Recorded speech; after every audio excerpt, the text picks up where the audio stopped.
सामीन आदाब, मैं आपका मेज़बान मोहतशिम एहतशाम। सामीन, हमारे माशरे में नशाखोरी का रुझान बहुत ही तेज़ी के साथ बढ़ रहा है और इसमें नौजवानों की बड़ी तादाद शामिल हो रही है। औरतें, बच्चे भी बड़े पैमाने पर इस लत में शिकार हो रहे हैं। नौजवान जो किसी कौम की असल ताकत होते हैं, बच्चे जो हमारे मुस्तकबिल हैं और औरतें जो खानदानी निज़ाम की बुनियाद हैं, इन तबकात का नशा जैसी आदत में गिरफ्तार हो जाना यकीनन बेहद काबिल तशवीश है और अफसोसनाक अमर है। माशरे में नशे के इस्तेमाल से बर्बाद होती कीमती जानों में दिन ब दिन इजाफा होता जा रहा है। मुल्क के पेशतर शहरों इलाकों में लोग बुरी तरह नशे की लत में मुब्तला हो रहे हैं। एक सर्वे के मुताबिक नशे में मुब्तला ज़्यादा तादाद तालिब इल्मों की है। नौजवान मंशियात का इस्तेमाल करके अपनी जानों की ज़यां कर रहे हैं। सिगरेट, चर्स, अफ्यूम और हीरोइन के बाद अब क्रिस्टल नुमा पाउडर यानी आइस ने आकर तबाही मचा दी है। अगरचे इंतज़ामिया की जानिब से मंशियात की वबा को रोकने के लिए बड़ी सतह पर काम किया जा रहा है, उसके बावजूद सोसाइटी में अभी भी ये वबा बढ़ती जा रही है, कम होने का नाम नहीं ले रही है। आज हमारे स्टूडियो में हमारे साथ कुछ मुअज़्ज़िज़ शख्सियात मौजूद हैं जिनके साथ हम इस मसले को लेकर बात करेंगे। हमारे आज के प्रोग्राम का मौजू हमारे समाज में नौजवानों में बढ़ती नशे की लत है। इसी पर हमारे साथ बात करने के लिए आज हमारे साथ मौजूद हैं doctor Tahfeez Khan, district incharge and counsellor of police drugs de addiction centre Poonch. इनके अलावा डॉक्टर सरफराज मीर साहब जानी मानी शख्सियत हैं, एक गैर सरकारी तंजीम सर सैयद एजुकेशन मिशन सोच इंडिया के चेयरमैन हैं। इसके अलावा डिग्री कॉलेज पुंछ में प्रोफेसर की हैसियत से काम कर रहे हैं। हमारी समाजी सियासी शख्सियत सरदार सुरजन सिंह साहब, जो कि न सिर्फ एक कौम की सरपरस्ती कर रहे हैं बल्कि सियासी और समाजी हलकों में भी इनका बड़ा नाम है। खुसूसी तौर पर मंशियात को लेकर इन्होंने बहुत बड़ा काम किया है। तो आज का प्रोग्राम हम शुरू करते हैं। हमारे साथ यहाँ मौजूद हैं डॉक्टर तहफीज़ खान साहब। इनसे जानते हैं कि इंतज़ामिया की जानिब से इस वबा को रोकने के सिलसिले में क्या क्या इक़दाम उठाए गए हैं। सर, सबसे पहले तो ये जो हमारी मंशियात जो सप्लाई हो रही है उसके लिए पुलिस हमारी तरफ से बहुत ज़्यादा काम कर रही है। और दूसरे नंबर पे हर एक डिस्ट्रिक्ट में, हमारे जो स्टेट की हर डिस्ट्रिक्ट में जो है वो ड्रग एडिक्शन सेंटर ओपन किए हैं कि अगर इन केस कोई इस वबा में फंस गया है तो उसको बाहर निकालें हम। तो उसमें पुलिस का काफ़ी रोल रहता है क्योंकि हमारे वहाँ पे फ्री मेडिसिन प्रोवाइड होती है और 1 महीने का जो ट्रीटमेंट है वो प्रोग्राम वो पूरा किया जाता है ताकि जो भी इस मंशियात की लत में फंसा हुआ है ताकि वो भी नॉर्मल लाइफ जिए जिसका वो हकदार है। ये जो ड्रग्स एडिक्शन असल में ये क्या है हमारे सामने? सर, ड्रग एडिक्शन जो है वो एक बीमारी है। जब हम किसी चीज़ को बार बार रिपीट करते हैं, जैसे हम चाय पीते हैं नॉर्मल, जैसे हमारे यहाँ पुंछ में एक रिवाज है नमकीन चाय पीनी है, तो वही नमकीन चाय अगर हमें एक दिन ना मिले तो हमें लगता है कि कुछ खाली खाली सा है हमारी लाइफ में। तो इसी तरह ये भी एक ऐसी है जब हम इस चीज़ को बार बार यूज़ करते हैं, जिसमें हमारे ओपियाइड्स हैं, हमारी कोकेन है, हमारी हीरोइन है जो आजकल मिल रही है, और सबसे पहले जो हमारी ये जो बांग टाइप की आती है जिसमें ये चर्स, गांजा, फिल्म वगैरह ये सारी इन्वॉल्व है। जब भी हम इन चीज़ों का बार बार रिपीट करते हैं और एक्स्ट्रा की शेप में यूज़ करते हैं तो वो एडिक्शन की शेप में सामने आती है। तो ये जो एडिक्शन है, क्योंकि हमारे ब्रेन का सिस्टम ऐसा है कि हमें ब्रेन में 2 तरह के सिस्टम होते हैं, एक रिवार्ड सिस्टम, एक होता है पनिशमेंट सिस्टम। रिवार्ड सिस्टम में ये है कि जब भी हमें किसी चीज़ से खुशी मिलती है, चाहे वो किसी रिश्ते में हो खुशी, चाहे हमें पढ़ने में खुशी हो, चाहे हमारा कोई एम हो, या फिर ड्रग्स का।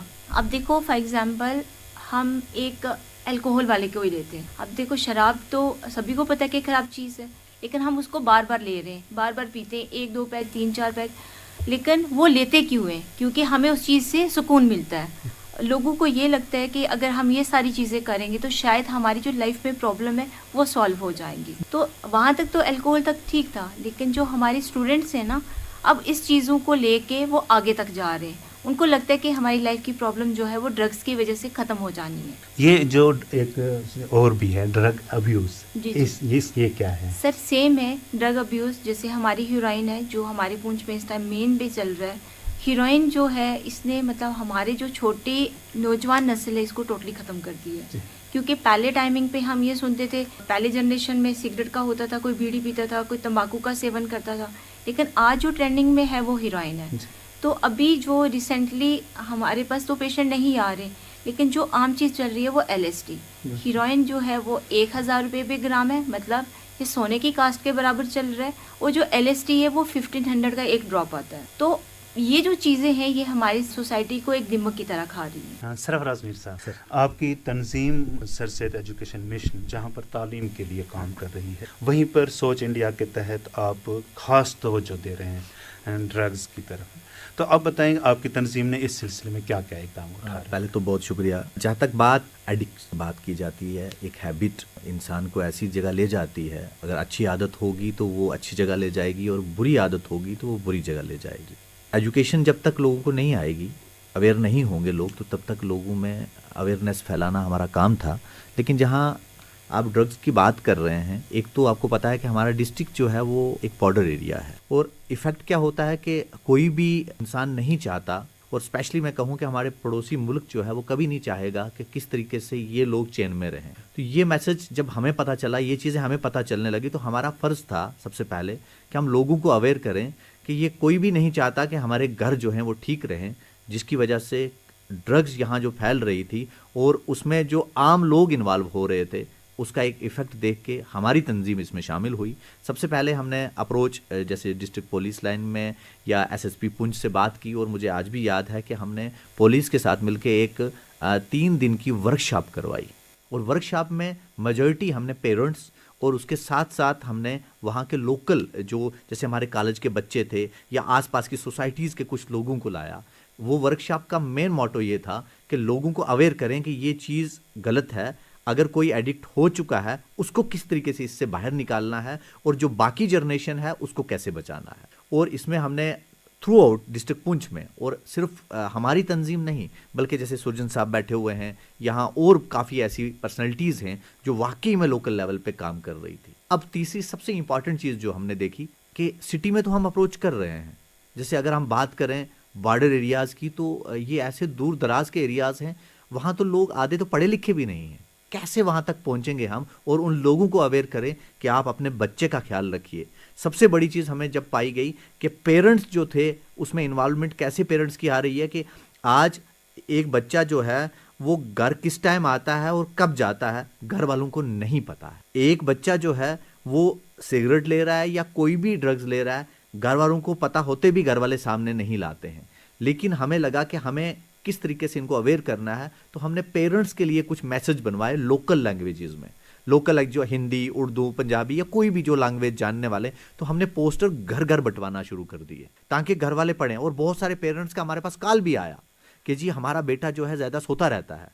तो वो मैम इसमें क्लियर करेंगी उसके बाद इसको कि अगर बच्चा ज़्यादा सो रहा है या घर में लेट आ रहा है या उसकी आइज़ रेड हो रही हैं या कुछ ऐसे सिम्टम्स जो हमने लोकल लैंग्वेजेस में लिख के पेरेंट्स के मैसेज बना के उनके घर तक पहुंचाए, तो बड़ी रिकवरी आई हमें कि हाँ जी हमारा बच्चा तो लेट आता है, या हमारा बच्चा देर तक सोता है, या हमारा बच्चा बिल्कुल अकेला रहना शुरू हो गया है। ये कुछ ऐसे सिम्टम्स हमें दिखने लगे कि जिसकी वजह से लग रहा है कि ये किसी चीज़ में इन्वॉल्व है, जिसकी वजह से ये सारी चीज़ें उसमें दिखने में आ रही हैं। अच्छा, स्कूलों में और कॉलेजों में ज़्यादा हो रहा है ये जो ड्रग्स है, इसकी क्या वजह है? उसकी एक वजह ये रहती है सर कि जहाँ तक अब बात करें कॉलेज, तो कॉलेज में जो टीनेजर होते हैं हमारे, और जैसे 15 साल से लेके 20-22 साल तक के बच्चे होते हैं, और वो बच्चे जो हैं बड़े बड़े घर से भी हैं, छोटे घर से भी हैं, और टारगेट इसलिए वो किए जाते हैं क्योंकि हम पहले कहते हैं कि वो टीनेजर हैं, उनको सोच समझ नहीं है। उनको जैसे आप देखेंगे कहीं पे भी कोई दोस्त कोई चीज़ कहेगा तो वो दोस्त हमेशा मानेगा, वो गलत है या सही है, लेकिन वही बात अगर उनके घर वाले कहेंगे तो बच्चा चिड़चिड़ा हो जाता है। तो आप हमारे जितने भी जो इल एलिमेंट्स हैं जो इन चीज़ों पे काम कर रहे हैं, वो टारगेट इसीलिए कॉलेज और स्कूल्स को कर रहे हैं कि ये बच्चों की समझ नहीं होती है। जैसे कोई भी एक दोस्त है कहता है आए एक बार लेंगे वो सिगरेट लेंगे, दूसरी बार उसको कोई भी डोज देंगे, और तीसरी बार जब पैसे की चीज़ आएगी तो वो घर को चोरी करेंगे, डिफरेंट करेंगे। तो हमने कॉलेज और स्कूल में ये कर दिया कि हमने कॉलेज में भी डिफरेंट, जैसे हमारे पुंछ के जितने कॉलेजेस हैं आपको पता होना चाहिए कि पुलिस के साथ मिलके और सिविल एडमिनिस्ट्रेशन के साथ मिलके कमेटीज़ बना दी हैं बच्चे लड़के और लड़कियों की, और एक उसका कन्वीनर हेड प्रोफेसर बन जाता है, वो रखता है और वो बच्चे वाच करते हैं, ताकि हम किसी तरीके से अगर कोई बच्चा इन्वॉल्व है वो क्या करे, इस पे काम करे, वो हमारे सामने उसको ठीक करने में हमारी हेल्प करे, क्योंकि दोस्त दोस्त की ही बात सुनता है। तो इसमें हमें भी पॉजिटिव मिला। और तीसरी सबसे इंपॉर्टेंट चीज़ हमारे कॉलेजेस में जो आ रही है कि जैसे हमारा पुंछ कॉलेज है तो हमारे पास मंडी का बच्चा आ रहा है, हमारे पास दूर दराज गाँव से भी बच्चे आ रहे हैं, तो हमें उनको वाच करने के लिए जो कमेटी बनाई थी, कॉलेज की कमेटी जो बनी थी या स्कूल की कमेटी बनवाई है, उसमें सिविल सोसाइटीज़ के कुछ लोग रखे हैं, पुलिस के हमने लोग रखे हैं, और हम अवेयर कर रहे हैं लोगों को डोर टू डोर के भी कि किस तरीके से अपने बच्चों का ख्याल रखना चाहिए और किस तरीके से इस बुरी आदत से बच्चों को बाहर निकालना है। और इसमें सर एक चीज़ जो समसा मैं ज़रूर कहना चाहूँगा कि हमारे पेरेंट्स या हमारे लोकल्स या जितने भी लोग हैं उनको एक डर रहता है। एक तो पहले कोई भी ड्रग्स लेना, किसी की एडिक्ट होना किसी चीज़ का बहुत गलत बात है, लेकिन दूसरी अगर वो हो जाता है तो अब घर वाले जो हैं वो प्रॉपर वे में बताते नहीं है। कैसे हाउ इट्स पॉसिबल कि घर में एक बच्चा सिगरेट पी के, छोटी सी बात करता हूँ, या बीड़ी पी के आता है और उसकी स्मेल उनके घर वालों को नहीं पता चलती है। यहाँ से थोड़ा सा हमारा एक डीमेरिट में मैं कह सकता हूँ कि हमारे घर में अगर मेरा घर का हालात ठीक होंगे तो मेरा बच्चा कभी भी उसमें इन्वॉल्व नहीं होगा। अशरफ रमीज़ सर, आपकी बात मैं काट रहा हूँ यहाँ पर। बेसिकली हमने जो देखे हैं माशरे में जहाँ पर ड्रग्स अब्यूज या ड्रग एडिक्शन जो लड़के हैं, मैक्सिमम जो बच्चे होते हैं ना वो घर में बहुत शरीफ तबीयत बने रहते हैं, वालिदैन उन पर शक नहीं करते। मेरे ख्याल इसमें मैडम हमें अच्छा जवाब दे बिल्कुल, लेकिन उसकी क्या वजह है? क्या वालिदैन को सख्ती से बच्चों पर काम करना चाहिए या प्यार मोहब्बत से? सर दो चीज़ें हैं। देखिए, जहाँ तक सख्ती है, मुझे लग रहा है कि माँ बाप और बच्चों में एक कम्युनिकेशन गैप हो चुका है। आज की जनरेशन की बात करें अगर आप जैसे हम अपनी वाली जनरेशन की बात करें तो हम तो अपने माँ बाप के सामने ऊंची आवाज़ में बात भी नहीं करते थे। आज के माँ बाप और पेरेंट्स में एक गैप क्या आया है कि हम लोग एक घर में होते हुए भी दूर दूर हैं। सबसे बड़ा बिगड़ने का यही रहता है कि बच्चे को प्रॉपर वे में वो चीज़ें नहीं मिल पा रही हैं। जब उसको कोई अच्छा दोस्त घर में, बाप एक अच्छा दोस्त बन सकता है, माँ एक अच्छा दोस्त बन सकती हैं, जब घर में कम्युनिकेशन गैप होगा तो वो बच्चा डाइवर्ट हो जाता है, उसको कहीं ना कहीं अपना अच्छा दोस्त चाहिए। और दूसरी बात, जहाँ तक आपने ये चीज़ कही कि क्या माँ बाप को पता नहीं है, बच्चा तो बड़ा शरीफ लगता है, मैंने उससे पहले आपसे कही कि कुछ सिम्टम्स ऐसे हैं जो आपको एक तरफ से दिखाते हैं, और वो मैम इसमें, क्योंकि मैम का बहुत बड़ा इसमें एक्सपीरियंस्ड है। और सर जहाँ तक बात रही पेरेंट्स की, मुझे लग रहा है कि मैं नहीं कह रहा हूँ कि पेरेंट्स गलत हैं, लेकिन अगर उनका बच्चा कहीं एडिक्ट हो चुका है, मतलब किसी चीज़ का आदी हो चुका है और उनको पता भी है, तो वो डायरेक्टली अप्रोच करें एसएसपी साहब को, डीसी साहब को, या फिर मैम के नंबर हर जगह हैं, ताकि हम उनको ड्रग डी एडिक्शन सेंटर में पहुंचाएं। वहाँ मारा नहीं जाता है, वहाँ सिखाया जाता है। और आप सर देखेंगे आमिर खान का एक एपिसोड आता है सत्य में वजहते में, और एक द हिंदू में लिखने वाला एक जर्नलिस्ट, बहुत बड़ा नाम है, 21 या 29 एक स्टोरीज है उसमें आ रहा है, और वो खुद जर्नलिस्ट आके बताता है कि मैं जब एडिक्ट हो चुका और पहले मैंने शराब शुरू की, करते करते करते जो द हिंदू न्यूज़पेपर है, बहुत बड़ा न्यूज़पेपर है, अगर उसमें लिखने वाला कितना इंटेलिजेंट होगा, जब उसके दोस्तों की वजह से वो गलत संगत में जाता गया, फिर उसकी नौकरी भी छिन गई, सारी चीज़ें छिन गई, और दिल्ली रेलवे स्टेशन पे वो 3 महीने रहता है, पड़ा रहता है, कोई पूछने वाला नहीं है। जो बात आप तक पहुंचाने वाली है और पब्लिक तक पहुंचाने वाली है वो ये है कि जब उसके पास पैसे नहीं हैं, अब वो कहता है कि एक दोस्त बच चुका है जिससे मैंने उधार नहीं लिया, और जब मैं उसके घर पहुंचता हूँ, अमीर है, पैसा दे सकता है मुझे, लेकिन वो क्या करता है, मुझे बिठाता है, और तब मुझे लगता है कि ये मेरा दुश्मन है सबसे बड़ा, और वो ड्रग डी एडिक्शन सेंटर वालों को कॉल करता है और उसको प्रॉपर वे में उस सेंटर में पहुंचाया जाता है, और तब मैं उसको बहुत गाली निकालता हूं, वो कहता है। लेकिन जब मैं ड्रग एडिक्शन सेंटर में पहुंचता हूं, जब मेरे साथ वो बात होती है, और बात होने के बाद मैं जब उस चीज़ को देखता हूं, और आज वो कह रहा है कि मैं ठीक होकर वापिस आता हूं, आज वो शादी भी की है उसने, उसके बच्चे भी हैं, वो वेल सेटल्ड है। मीन्स कि दोस्त अच्छा कौन है, जो अपने दोस्त को राइट ट्रैक दिखाए। अच्छे माँ बाप कौन से हैं, जब आप कह रहे हैं कि डरा के या धमका के या प्यार से। मुझे लग रहा है कि प्यार वाली भाषा बहुत अच्छी है, जो प्यार वाली भाषा अगर ड्रग डी एडिक्शन सेंटर्स में जो एम्प्लॉइज हैं वो दे सकते हैं, वही ना, क्यों नहीं माँ बाप बच्चों में टाइम स्पेंड करें। सरदार सजीन सिंह साहब की तरफ आते हैं। सर, हमने देखा है कि आम तौर पर माशरे में ये जो हमारा यहाँ का है, ड्रग्स पकड़ी जाती हैं, एक शख्स को जो इसकी तस्करी करता है, इसके कारोबार करता है, गिरफ्तार किया जाता है, लेकिन हमारे माशरे के कुछ बुजुर्ग शख्सियात उसके बचाव के लिए वहाँ खड़े हो जाते हैं, जो पुलिस थानों तक पहुँच जाते हैं, उनसे सिफारिश करते हैं इनको छोड़ने की और वो छूट भी जाता है, फिर दोबारा वो पकड़ा जाता है। इसमें समाज को क्या फ़र्ज है, आप बताना। सबसे पहले आपको बहुत मुबारक है, एहतशाम साहब, डॉक्टर साहब, मेम साहब बैठे। तो एक चीज़ मैं आपको बताऊं कि आज जो प्रोग्राम हो रहा है एक बगैर मजहब मिलत प्रोग्राम हो रहा है। सबसे पहले हम देखेंगे डॉक्टर साहब ने अच्छा कहा कि कम्युनिकेशन सिस्टम हमारे में बिल्कुल नहीं है। इसमें मेम साहिबा ने भी बताया कि आप ये जरूर कहेंगे कि जो बच्चा ड्रग सेंटर में नहीं जाना चाहता है उसको कैसे ठीक करें। एक नुकाती पर प्रोग्राम नहीं चल सकता, ये 3-4 नुकाती पर काम चलेगा तो तभी जाकर ड्रग पर ठल पड़ेगी, उसको थोड़ी थोड़ी सेंध लगेगी। बाइस ये होती है कि जो ड्रग पिडलर होता है, ये तो मैं एक सियासी भी आदमी हूँ, दूसरा भी हूँ, समाजी भी आदमी हूँ। बेचने वाला जो होता है नेचुरली वो एक बहुत बड़ा अमीर आदमी होता है, उसके लिंक, इसके तार जो होते हैं बहुत दूर दूर तक होते हैं। ठीक है, जब छोटा छोटा कहा कि 1 ग्राम हो गया, 2 ग्राम हो गया, 3, वो बेचने के लिए, लेने के लिए खाता है, उससे थोड़ा थोड़ा करता है, तो थोड़ा अपने लिए रखता है, बाकी वो बेचकर अपनी पूर्ति करता है। वो एक सिस्टम है इसमें,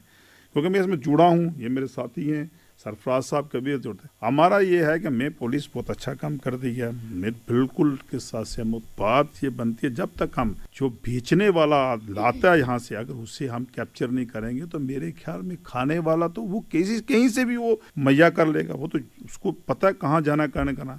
मैं पुंछ में देखता कम से कम कोई 25-30 से बल्कि काफ़ी बच्चे हैं मेरे ख्याल। कुछ आज होस्ट में, रेस्ट होस्ट में कुछ चलते हैं, कुछ ऐसा सिस्टम भी है इलेक्शन के दौरान में, पर वो लोग हैं जो लोग मेरे ख्याल वो अपना घर का काम नहीं चला सकते। हमें ये चाहिए कि हम पुलिस को भी सजेशन करेंगे, हुकूमत को भी सजेशन करें कि यहाँ से ये चल रही है, यहाँ से निकल रही है, यहाँ पर हमारा इतना बड़ा पैरा हो वहाँ से ना आए, तो फिर ये समझ लेना कि कभी किसी के घर आई तो मेरे घर नहीं आएगी, तो सब ने मेरे घर भी वो जरूर आए। दूसरी बात है कि जो सोशल एक्टिविटीज हो गई, एनजीओ जो काम कर रही हैं, इस एनजीओ को आम तौर पर मैं देख रहा हूँ कि मैं भी हॉस्पिटल के पास रहता हूँ तो बच्चे जो हों ड्रग सेंटर में, एडिक्ट सेंटर में नहीं आ रहे, ये खुद भी मान नहीं आ रहे। हमें ये चाहना, डायरेक्टर साहब भी हमारे अच्छे हैं, मैंने पहले भी सजेशन किया कि क्यों ना हम मैम को लेकर, सरफराज को लेकर, एनजीओ को लेकर उनके घर तक पहुंच कि भाई ठीक है, अगर एक थोड़ा सा ले रहा है तो इसको विस्तार में ना जाने दे, इसको बढ़ाई मत। अगर वो ड्रग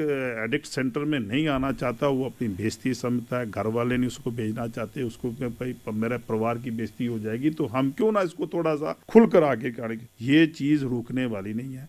हम सभी होकर, इकट्ठे होकर, एनजीओज होगी, डॉक्टर साहब, पुलिस होगी, हमारे रेडियो स्टेशन के होंगे, हमारे जो दूसरे मीडिया पर्सन, मास मीडिया, उनको भी कि हम ऐसा एक उन लोगों को समझें, पहचानें, तो हम खुलकर उनके घर तक पहुँच सके कि भाई हम गुरुद्वारा प्रबंधक कमेटी हो गया, इनका कोई एनजीओमन होगी, और कुछ होगा, उन तमाम को इन्वॉल्व करके इनको पहुँचाए ताकि ये हमें रुकने। मैं ये है ना, वजारत बराए समाज जो है हमारा इंसाफ, गुज़िश्ता साल मार्च में एक रिपोर्ट आई जिसमें एक सर्वे किया गया, जिसके तहत इंकशाफ किया गया है कि जम्मू कश्मीर में इस वक्त 10 लाख से ज़्यादा लोग जो हैं वो मनशियात के आदी हैं, और जिनमें से 1 लाख अफराद जो हैं वो ख़वातीन हैं, यानी औरतें जो हमारी हैं।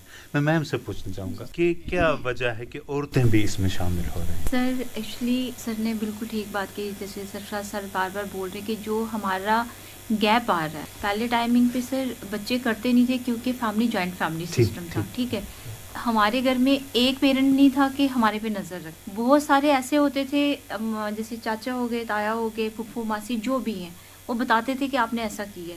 आज हमारा जो सिस्टम बन गया है कि जॉइंट फैमिली सिस्टम ख़त्म हो गया, उसके बाद पेरेंट्स दोनों वर्किंग है। हाँ। पेरेंट्स का ये है कि पेरेंट्स बच्चे पे ध्यान नहीं दे पा रहे हैं। अब देखो मैं अपने घर की बात करूँ कि 10 to 4 मेरा टाइमिंग है, लेकिन अभी तो मैं जैसे खुद एक काउंसलर हूँ, खुद एक सारी चीज़ें देखती हूँ, तो मैं अपने बच्चे के साथ टाइम स्पेंड करती हूँ, चाहे मैं जितनी ज़्यादा भी थकी हुई हूँ, कोई मसला नहीं है, चाहे जितनी ज़्यादा मेरे को मेंटल इशू भी हो कि मैं मतलब डिप्रेशन टाइप का, क्योंकि ऐसे ऐसे केसेस सर आते हैं कि आप इमेजिन नहीं कर सकते कि आप शाम को स्टेबल रह सकते। क्योंकि पेरेंट्स को जब हम उस हालत में देखते हैं ना कि उनका बच्चा एक 60 ईयर्स का पर्सन जो है वो बार बार रिपीटली रोए जा रहा है कि मेरे बच्चे को आप बचा लो, तो आप खुद सोचो कि सर हमारी मेंटल जो हेल्थ होगी उस पर कितना अफेक्ट होता। तो उसमें ये है कि जब भी हमारी जो ये प्रॉब्लम आ रही है कि हमारे पेरेंट्स का जो है कि पेरेंट्स बच्चे पे ध्यान नहीं दे पा रहे, वो ही ध्यान ना देना जो है वो बच्चों को इन चीज़ों की तरफ लेके आ रहा है। सेकंड टाइमिंग पे कि जो हमारा रोल रहता है एज ए पेरेंट्स वो ख़त्म हो रहा है। हमने बच्चों को पैसे दे दिए, आप जाके खर्च करो। अब वो पेरेंट्स पैसे तो दे दिए हैं, लेकिन खर्च करने के लिए जो है उनके पास ऑप्शन क्या बचता है कि फ्रेंड सर्कल है। अब फ्रेंड सर्कल कैसा है वो पेरेंट्स नहीं ध्यान देते कि फ्रेंड सर्कल इसका अच्छा, जैसे सरफराज सर ने कहा था कि अगर फ्रेंड अच्छा है तो शायद वो बहुत आगे लेके जाएगा, अच्छा दोस्त नहीं है तो वो शायद गलत रास्तों की तरफ लेके आएगा। और स्मगलर का मेन टारगेट ही वही लोग हैं जिनके पास बहुत पैसे। अच्छा मैम, ये जो हमारा ड्रग एडिक्शन सेंटर पुंछ का है, इसकी क्या सूरत हाल है? क्या इसमें कुछ लोग आ भी रहे हैं आपके पास? सर डेफिनेटली मैं वहीं पे आ रही थी कि जैसे आपने कहा कि इसमें डेफिनेटली फीमेल इन्वॉल्व हैं, क्योंकि हमारे घर का माहौल ऐसा, जैसे फॉर एग्जांपल अभी जैसे हमारे पास फीमेल्स आई, जब हमने उनसे बात की तो उन्होंने कहा कि मेरे पापा की डेथ हो गई थी, मैं इतनी ज़्यादा डिप्रेशन में थी क्योंकि हमारे घर में अर्निंग वाला कुछ ऑप्शन नहीं था। और जब मैं मतलब गई खेलने के लिए वहाँ पे, तो मुझे एक लड़के ने कहा, उसी का कोलीग था, उसने कहा कि मुझे अगर तुझे मतलब इस डिप्रेशन से बाहर निकलना है तो आप एक काम करो, ये सिगरेट जो है वो पी लो आप, ठीक है। अब उसमें उन्होंने कैनाबिस डाला था, कैनाबिस हो गई ये बांग वगैरह, ठीक है। उसने कहा जब मैंने इसका सेवन किया तो मेरी बॉडी को रिलीफ मिला। जब रिलीफ मिला तो मुझे लगा कि बहुत अच्छी चीज़ है कि जो मैं पूरी रात नहीं सो पा रही हूँ, मेरे दिमाग में बहुत सारी टेंशन चल रही है, तो शायद मुझे इस चीज़ से बाहर निकले। उसके बाद उसने कहा कि मैंने फॉइल लेना स्टार्ट की, हीरोइन का यूज़ करना शुरू किया।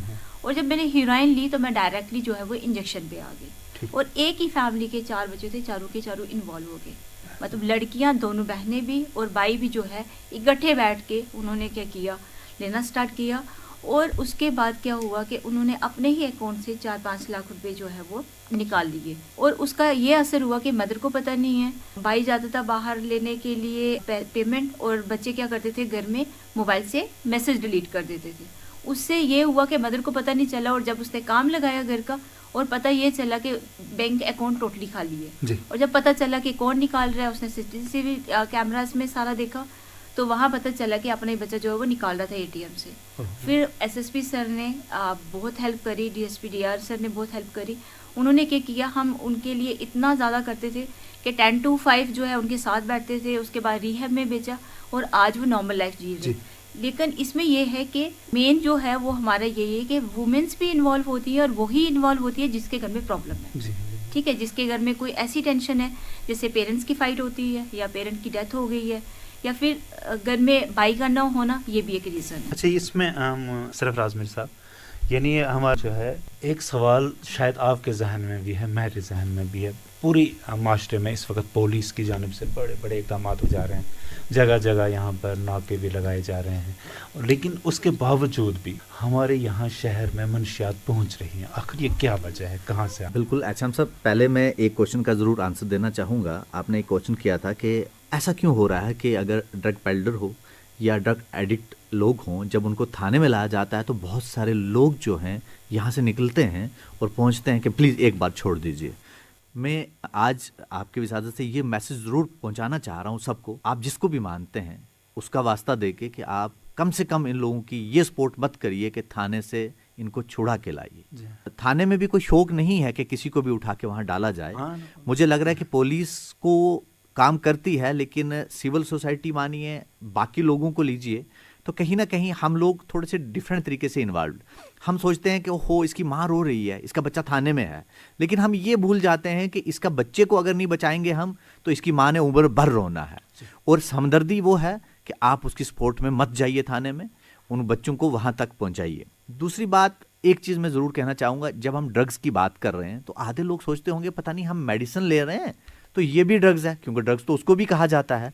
तो ये 2-3 तरीके हैं। जैसे कई पेरेंट्स से जब हमारी बात होती है तो वो ये कहते हैं नहीं जी इसने तो एक आध टेबलेट कोई खाई थी, सर दुख रहा था इसका। मैम की भी बात को मैं कंटिन्यू ही करूंगा वहीं से। सर देखिए, जैसे एडिक्ट आदमी कैसे होता है, जब आप घर में हर कोई एक एग लेता है या मॉर्निंग में मिल्क लेता है, दूध पीता है, रूटीन है, वो एडिक्ट नहीं है। वो उस मिल्क को जो है ना वो उसकी क्वांटिटी बढ़ाता नहीं है। एडिक्ट आदमी कब हो जाता है, जब कोई भी बच्चा या बच्ची इस चीज़ में इन्वॉल्व होता है, जैसे एक सिगरेट से शुरू होता है, आगे उसको डबल डोज चाहिए, रूटीन में वो उस चीज़ को बढ़ाता रहता है, वो इतना एडिक्ट हो जाता है कि जैसे मैम ने ठीक कहा कि वो घर से भी पैसे निकाल के ले आ रहे हैं। तीसरी आप वाला पॉइंट पे आ जाता हूं सर, कि अगर ये सब कुछ इतना कर रहे हैं, जैसे पुलिस डिफरेंट तरीके से काम कर रही है, सिविल एडमिनिस्ट्रेशन काम कर रही है, आर्मी काम कर रही है, लेकिन फिर कहाँ से आ रही है? सर देखिए, हमेशा हम अपनी तरफ से बेटर करते हैं। मैंने पहले स्टार्टिंग में एक चीज़ कही कि सबसे बड़ी चीज़ कि डिस्ट्रिक्ट पुंछ जो है वो एक ऐसी जगह पे है जहां उसके 3 की 3 तरफ बॉर्डर एरियाज है, ठीक सर। और यहाँ पे मैं कह रहा हूँ कि अगर कुछ इल एलिमेंट्स होंगे ऐसे, और पड़ोसी मुल्क कभी नहीं ये चाहेगा कि ये जो है, देखिए पहले तो उन्होंने मिलिटेंसी को लेके सामने लाया, हमारे घरों को ख़राब किया। अब दूसरा मैसेज ये, अब जब उनको लगा कि ये लोग अवेयर हो चुके हैं, पढ़ गए हैं, अब वो लोग कहाँ इन्वॉल्व हो गए कि हाँ यार इनकी नस्लों को ख़राब करो, और उसको ख़राब करने के लिए वो यूज़ क्या कर रहे हैं, ये जो डिफरेंट टाइप की ड्रग्स यहाँ पहुंची जा रही है। और उसके लिए भी मैं आम पब्लिक के लिए मैं ये कहना चाह रहा हूँ कि वही हम आर्मी, पुलिस और सिविल एडमिनिस्ट्रेशन पे डिपेंड हो जाते हैं कि वही आएंगे, एक बंदा लेके भाग रहा है, चोर है, वो कोई चोरी करके भाग रहा है, तो हम क्यों नहीं उस चोर को खुद पकड़ लेते और पकड़ के थाने में पहुंच जाएं, ना कि थाने में इसलिए पहुंचे कि इसको छोड़ दो। हमारी सोच चेंज होनी चाहिए, और जब हमारी सोच भी चेंज हो जाएगी, पुलिस अपना 100% काम करेगी, आर्मी अपना काम करेगी, सिविल एडमिनिस्ट्रेशन करेगी, मुझे लग रहा है कि बहुत जल्द हम इस नशा मुक्त से अपने पुंछ को और अपने हिंदुस्तान को पार कर सकते हैं। अभी आपको पता होगा कि पिछले दिनों जैसे नशा मुक्त भारत अभियान के साथ साथ नशा मुक्त स्टेट को भी, और यहाँ पे डिस्ट्रिक्ट डीसी साहब की तरफ से एक कमेटी बनी थी और उन्होंने कहा था कोई ऐसी पंचायत बता दो मुझे जो नशा मुक्त पंचायत हो और उसको अवार्ड दिया जाए। तो मुझे लग रहा है कि ये सब हम लोगों को मिलकर काम करना चाहिए, जिसकी वजह से ये हम अपने पुंछ को, अपने जे.एंड.के को और हिंदुस्तान को नशा मुक्त कर पाए। सचिन सिंह साहब से एक सवाल करूंगा, आखिर पर मुख्तसर जवाब आप देंगे इसका। क्या माशरे में हमारे वालिदैन जो हैं इनकी क्या जिम्मेदारी है, ये कैसे अपने बच्चे को इस वबा से बचा सकते हैं? देखो सर, बात यह है कि वालिदैन भी पूरा उस पर भी हम इल्ज़ाम लगा सकते हैं, ये सच्ची बात है। मैं पहले कह चुका हूँ कि ये चीजें जो हैं, नहीं वालिदैन जो है ना, बच्चे की जरूरत 5 रुपए है, वो उसको 5,000 मैं देख रहा हूँ ना कि यहाँ पर ऐसे लोग हैं सर कि वो करोड़ों रुपए कमा रहे हैं, इतनी इतनी बिल्डिंगें कमा रहे हैं, वो किस तरीके से दिन और रात पर करोड़ों पर पहुंच चुके हैं। वालिदैन का बच्चा जो है वो खेलने के लिए जाता है, जरूर कोई ना कोई पिडलर आकर वो देने वाला उसको कर जाता है। वालिदैन को तब पता चलता है जब बच्चा एडिक्शन हो जाता है, फिर उसको करने के लिए, छिपाने के लिए सिस्टम बनता है। पर मैं एक कंक्लूड करता हूँ कि हमें सामाजिक तौर पर, मैं सच कहता हूँ कि ये मेरे साहब ने कहा, सामाजिक तौर पर हम खुद इस पर काम करें, सभी आकर आके। छोड़ने में, पकड़ने में बात वखरी है, उसको कहीं तो हमने 3-3 मिनट ढांगरी में लगाए सर, जेल में लगाए, फिर भी वापस यहाँ पर सिस्टम हुआ। हम सामाजिक तौर पर उठें, आप हर आदमी, हिंदू, मुस्लिम, सिख और ये एडमिनिस्ट्रेशन उठकर हम इस पर कोई ऐसी एक नीति बनाएं जिसमें पेरेंट्स को समझाएं कि इस बच्चे को बचाना है तो ड्रग सेंटर में भेजें, इसको बचाना है तो पुलिस कस्टडी में रखें, इसको बचाना है तो कुछ देर इसकी काउंसलिंग करें।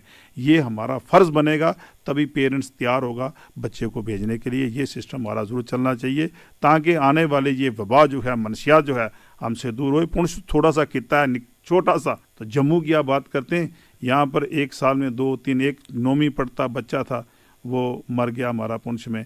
तो क्या 1-2 बात नहीं, काफ़ी लड़के हैं, यहाँ पर भी लड़कियाँ भी होंगी, मैडम ने बताया। तो हम यह कि एक सामाजिक तौर पर NGO से और कोई समाजिक कारकुन लग कर इस चीज़ को ख़त्म करे तो मेरे ख्याल मेरे ऊपर वाला, मेरा खुदा, वाहिगुरु, ईश्वर इस पर कुछ ना कुछ ज़रूर करेगा। मैम आखिर पर क्या हमारा ये मंशियात से पाक हो सकता है? सर डेफिनेटली हो सकता है। जब यहाँ की डिमांड कम हो जाएगी तो डेफिनेटली सप्लाई कम, ठीक है। अब एक एग्जांपल मैं दूंगी कि स्मोकिंग के पैकेट्स पे ऑलरेडी लिखा होता है कि स्मोकिंग किल, स्मोकिंग काज कैंसर, सब कुछ लिखा होता है, लेकिन फिर भी हम उस चीज़ों को लेते हैं। लेकिन ये है, हमारे पास एक ऑप्शन है कि जब तक हम लोगों को अवेयर नहीं करेंगे, हमारे पेरेंट्स अवेयर नहीं होंगे, हमारे पेरेंट्स अपने बच्चों को टाइम नहीं देंगे, जब तक ये लोग ऐसा नहीं करेंगे, हमारे साथ मिलकर कोऑपरेट नहीं करेंगे, तब तक हमारा डिस्ट्रिक्ट फ्री नहीं हो सकता। और सबसे बड़ी बात है कि जब तक सप्लाई कम नहीं होगी तो हमें डिमांड पे जो है वो काम करना है कि हमारा ये है कि यहाँ से डिमांड नहीं जाएगी तो आगे वाला भी अगर लाएगा भी तो कुछ नहीं हो सकता।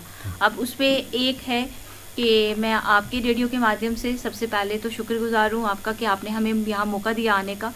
मैं अपने डिपार्टमेंट की तरफ से एक चीज़ है कि मतलब मैं आपको ये बताना चाहूँ कि जो भी पेरेंट्स, अगर आपको लग रहा है कि आपका बच्चा जो है वो देर तक सोया रहता है, किसी से बात नहीं करता, उसके बिहेवियर चेंजेस आ रहे हैं कि पहले बिल्कुल शांत स्वभाव का था, उसके बाद अचानक से एकदम से एग्रेसिव हो गया, बहुत गुस्से वाला हो गया, बात करना कम हो गया है, अगर उसकी आंखें छोटी हो गई हैं, आंखें लाल हो गई हैं, तो डेफिनेटली जो है वो नशा कर रहा है। अगर आपके घर में चम्मच मिल रहे हैं, उन चम्मच के ऊपर दाग हैं, किसी चीज़ के निशान दिख रहे हैं आपको, तो इसका मतलब कि आपके आस पड़ोस में, आपके घर में कोई ऐसा पर्सन है जो नशे का इस्तेमाल कर रहा है। अगर आपके घर से सिरिंजेस मिल रही हैं, तो इसका मतलब डेफिनेटली कि आपके घर में कोई ऐसा है जो सिरिंजेस का इस्तेमाल करके नशा कर रहा है। तो ये कुछ चीज़ें हैं। सबसे बड़ी चीज़ है कि उसके बिहेवियर को नोट कर, ठीक है। ये चीज़ें अगर आप करेंगे तो डेफिनेटली हम अपने डिस्ट्रिक्ट को पाक कर सकते हैं। तो अभी हमारी जैसे 7 तहसील जो हैं, हमारी कुछ पंचायत जो हैं वो नशा मुक्त हो गई हैं। वो मैं अगले जब भी हमारा सेशंस होगा तो डेफिनेटली बताऊंगी कि कौन कौन सी पंचायत जो थी वो हमारी नशा मुक्त हो गई हैं। तो ऐसा करके सिविल सोसाइटी भी हमारी हेल्प करे, इसमें हमारी पुलिस डिपार्टमेंट पूरा हेल्प कर रही है, और सिविल सोसाइटी जब तक हमारी हेल्प नहीं करेगी हम इसको नशा मुक्त नहीं कर सकते। तो उम्मीद है कि आपको आज के हमारी जो ये बातचीत है पसंद आई होगी। पसंद आने के साथ साथ इसमें हमने जो पैगाम देने की कोशिश की है, हमारे जो माहिरीन थे यहाँ पर हमारे साथ मौजूद, उन्होंने आपको बताया कि आप अपने बच्चों को इस वबा से कैसे बचा सकते हैं। उम्मीद है कि आपने काफ़ी कुछ सीख लिया होगा और अपने बच्चों की ज़िंदगी बचाने के लिए, उनका मुस्तकबिल रोशन करने के लिए उन पर नज़र रखें और इंतज़ामिया का साथ दें। खुदा हाफिज़।